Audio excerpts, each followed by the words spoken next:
বিস্ফোরণের ঘটনার পর ইতিমধ্যেই দাঁড়িয়ে কিন্তু শিয়ালদা রেল স্টেশনে একাধিক বাড়তি নিরাপত্তার কথা ঘোষণা করলেন আজকে ডিভিশনাল রেলওয়ে ম্যানেজার শিয়ালদা বিভাগে।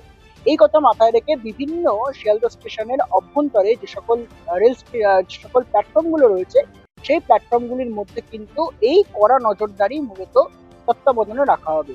সেক্ষেত্রে দাঁড়িয়ে মূলত যারা শিয়ালদা স্টেশনে প্রতিনিয়ত যাতায়াত করেন, অফিস যাত্রী হোক কিন্তু বিভিন্ন গন্তব্যে তাদের বিভিন্ন দৈনন্দিন কর্মটানের জন্য একেবারে সোম থেকে শনি, সেই সঙ্গে সঙ্গে বিশেষ করে রবিবারের সময়সীমাতেও এই নজরদারির ছবি কিন্তু চলবে।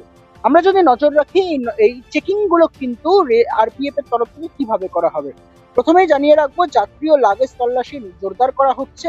দ্বিতীয়তম বিষয়, প্রবেশ প্রস্থান পয়েন্টে আরো ঘন ঘন পুঙ্খানুপুঙ্খভাবে যাত্রী তল্লাশি, বর্ধিত নজরদারি এবং টহলদারি থাকছে। সেই সঙ্গে সঙ্গে অনুমোদিত প্রবেশ রোধ করার জন্য parking lot, parcel office, platform প্রান্তের ঝুঁকিপূর্ণ এলাকায় বিশেষ মনোযোগ দেওয়া হচ্ছে। পঞ্চম নম্বর যে বিষয় বলা হচ্ছে, নিরাপত্তা কর্মীদের সতর্কতা বজায় রাখার জন্য চেকিং করা হবে আকস্মিকভাবে এবং কোনো সন্দেহভাজন কার্যকলাপের ক্ষেত্রে তাৎক্ষণিক হস্তক্ষেপ নিশ্চিত করার জন্য রিয়েল টাইম ব্যবস্থাপনা যেভাবে গ্রহণ করা হবে, সেই সঙ্গে সঙ্গে কিন্তু সিসিটিভি যে ক্যামেরা, সেই সিসিটিভি ক্যামেরার মাধ্যমে পুরো বিষয়টাকে কিন্তু খতিয়ে দেখা হবে এবং 139 নম্বরে নিরাপত্তা সংক্রান্ত বিষয় জানতে পারবেন কিন্তু সঠিকভাবে যারা প্রতিনিয়ত শিয়ালদা স্টেশনের অভ্যন্তরে যাতায়াত করেন সেই সকল যাত্রীরা।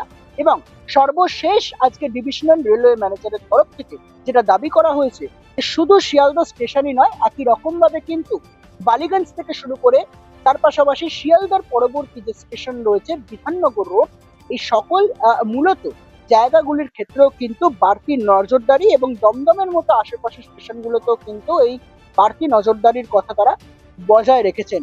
সেই সঙ্গে সঙ্গে বলা যেতে পারে, দিল্লির বিস্ফোরণের ঘটনার পর কিন্তু এবার নড়ে চড়ে বসলো শহর কলকাতা। একেবারে ডিভিশনাল রেলওয়ে ম্যানেজারের তার আজকে সাংবাদিক সম্মেলন করেন তিনি এবং তিনি কিন্তু মূলত শিয়ালদা স্টেশনের ওপর বাড়তি নজরদারির ছবি তুলে ধরতে বলছেন এবং আগামী কাল থেকেই হয়তো এই নজরদারি একেবারে শহর কলকাতার এই গুরুত্বপূর্ণ স্টেশনে নজর রাখা যাবে, বিধাননগর রোড থেকে শুরু করে তার পাশাপাশি দমদম সহ এবং গুরুত্বপূর্ণভাবে শিয়ালদার বিভিন্ন প্ল্যাটফর্মগুলির ছবির ক্ষেত্রে। পরবর্তী পরিস্থিতির চিত্র কোন দিকে যায় সেটা রাখবে নজর রাখুন শুধুমাত্র এই বেলা বাংলা নিউজের ডিজিটালের পর্দায়। শিয়ালদা ডিআরএম অফিসের সামনে থেকে ক্যামেরায় অভিষেকের সঙ্গে বিযুক্ত বিশেষ রিপোর্ট, এই বেলা বাংলা, কলকাতা।